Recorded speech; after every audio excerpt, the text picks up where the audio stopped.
अगर मैं आपसे कहूं कि आपके पैसे की वैल्यू कम हो रही है, आज आपने यहाँ पर लॉकर में 2 लाख रुपए रखे, अगर आप उस लॉकर को 10 साल बाद खोलते हो तो उस लॉकर में केवल 1 लाख रुपए ही रहेंगे। तो ये पैसे किसने कम किए? ये कम किए यहाँ पर इन्फ्लेशन ने। इन्फ्लेशन कैसे काम करता है, क्या है इसका पूरा मेथड, मैं आपको यहाँ पर इसी वीडियो में समझाऊंगा। और इन्फ्लेशन से आप कैसे बच सकते हैं, कैसे यहाँ पर रणनीति बिठा सकते हैं कि जिसकी मदद से आप यहाँ पर इन्फ्लेशन की मार से बच सके और अपने पैसे को यहाँ पर सुरक्षित रख सके। तो आप इस वीडियो को पूरा एंड तक जरूर देखिएगा। वीडियो में कुछ वैल्यू मिलती है तो वीडियो को अपने दोस्तों के साथ भी शेयर जरूर कीजिएगा। तो दोस्तों, वैसे तो यहाँ पर इन्फ्लेशन के काफी सारे रीजन है, लेकिन मैं यहाँ पर आपको 4 मेन रीजन बताने वाला हूँ जिसकी वजह से इन्फ्लेशन यहाँ पर हाई जाता है या लो जाता है। जो भी है सभी इसी पे डिपेंड करता है। मेजर जो यहाँ पर मेन पॉइंट है, पहला यहाँ पर demand pull inflation. Demand pull inflation में क्या होता है कि यहाँ पर किसी भी चीज की डिमांड यदि बढ़ेगी तो उसका प्राइस भी यहाँ पर ज्यादा जाएगा, क्योंकि यहाँ पर प्रोडक्शन कम हो रहा है, सप्लाई कम हो रही है, तो यहाँ पर प्राइस भी हाई जाएगी और डिमांड ज्यादा होगी तो प्राइस तो बेसिकली हाई जाएगा ही सही।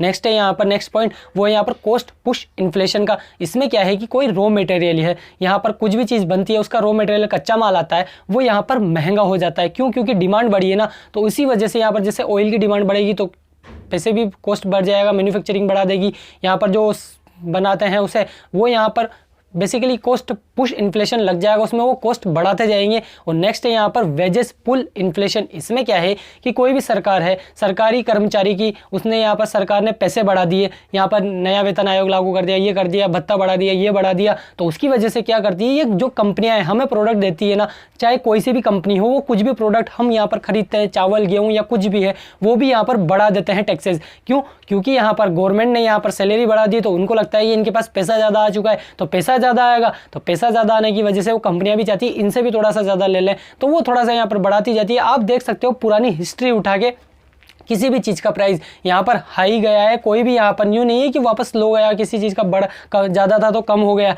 ऐसा नहीं है। यहाँ पर कोई चीज़ पहले 100 रुपये में आती थी तो अभी यहाँ पर 150 रुपये में आती है यार। और यहाँ पर बोसों का ऐसा भी कहना है कि आरबीआई यहाँ पर अनलिमिटेड नोट प्रिंट करे, गरीबों को क्यों नहीं बांट देती, जो मिडिल क्लास है उनको क्यों नहीं दे देती।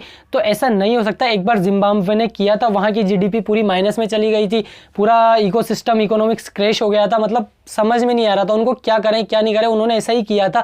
तो इसी वजह से क्या है, अब सबके पास पैसा आ गया तो सबकी चीज़ें महंगी हो जाएगी। आज जो फ़ोन आप 10,000 का ले रहे हो, अगर आपके पास करोड़ों रुपए आ गए तो वो फ़ोन भी यहाँ पर लाखों रुपए का हो जाएगा यार। तो उसी वजह से यहाँ पर बात सारी चीज़ें एक तरह से मैनेज करके चलनी पड़ती है। अब आप कहोगे कि कितना % इन्फ्लेशन यहाँ पर भारत के लिए सेफ है, तो यहाँ पर जो डेवलप्ड कंट्रीज है उनका यहाँ पर 2 से 3% का रहना चाहिए। अमेरिका और चाइना का आप देखोगे तो यहाँ पर इन्फ्लेशन रेट है 2% का, चाइना का और अमेरिका का भी 2% के आसपास है, ठीक है। और यहाँ पर अब बात करें हम भारत की, तो भारत का इन्फ्लेशन रेट है यहाँ पर 4% मार्जिन ले रखा है, जहाँ पर +2 और +- का यानी कि -+ का 2 का हो सकता है, यानी कि 2 से लेके 6 तक का इन्फ्लेशन यहाँ पर भारत के लिए सुरक्षित बताया गया है। अब बात कर लेते हैं यहाँ पर गवर्नमेंट कैसे कंट्रोल कर सकती है। गवर्नमेंट का यहाँ पर कोई इसमें ज़्यादा हाथ नहीं हो सकता, क्योंकि यहाँ पर फॉर एग्जांपल मान लेते हैं हम, यहाँ पर आरबीआई है जो किसी भी देश का सेंट्रल बैंक होता है, जैसे हमारे भारत देश का आरबीआई। अगर आरबीआई यहाँ पर इंटरेस्ट रेट बढ़ाता है, जिसे यहाँ पर रेपो रेट भी कहते हैं, रेपो रेट आपको नहीं पता तो मैं छोटा सा बता देता हूँ।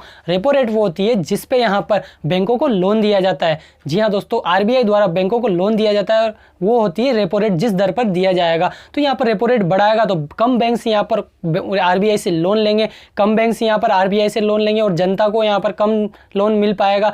अगर क्योंकि यहाँ पर जो रेपो बैंकों को ही महंगा लोन देगा आरबीआई, तो यहाँ पर जनता को कैसे सस्ता दे पाएगा, तो जनता यहाँ पर ले नहीं पाएगी और इकोनॉमी में यहाँ पर जो कैश का जो सर्कुलेशन है वो यहाँ पर कम से कम हो पाएगा और इसकी वजह से इन्फ्लेशन डाउन जाएगा। और आप इसका उल्टा भी कर सकते हैं। अगर यहाँ पर आरबीआई रेपो रेट को बहुत कम कर देता है, जहाँ से बहुत सारे बैंक मतलब ज़्यादा लोन लेते हैं और यहाँ पर जनता भी ज़्यादा लोन लेती है कम रेट में, तो यहाँ पर इन्फ्लेशन हाई चला जाएगा। तो इसका उल्टा और सीधा आपने समझ चुका है इन्फ्लेशन हाई कैसे जाएगा, लो कैसे जाएगा। तो दोस्तों, यहाँ पर गवर्नमेंट के हाथ में भी पूरा इसे कंट्रोल करने का नहीं हो सकता और जनता भी इसे कंट्रोल नहीं कर सकती है। जैसे यहाँ पर इकोनॉमी चलता रहता है, जैसे मैंने आपको बताया, demand, cost push inflation, wages pull inflation और करेंसी डेप्रिसिएशन, जो करेंसी पर डेप्रिसिएशन लगता है, इन सभी चीज़ों को यहाँ पर मेजर करने के बाद ही इन्फ्लेशन का सारी चीज़ें रेट निकलती है। कभी 5%, कभी 7% ऊपर नीचे होता रहता है।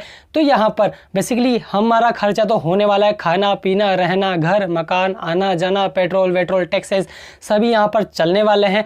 इन पे तो यहाँ पर बेसिकली कोई चीज़ यहाँ पर अगर मैं लेके चलूँ 5% का इन्फ्लेशन है और यहाँ पर मेरा मंथली यहाँ पर एक्सपेंसेस होता है 5,000 रुपये का, तो 5% के हिसाब से अगले साल मुझे यहाँ पर 5,250 रुपये की सेम टू सेम वही चीज़ें पड़ेगी जो दोस्तों।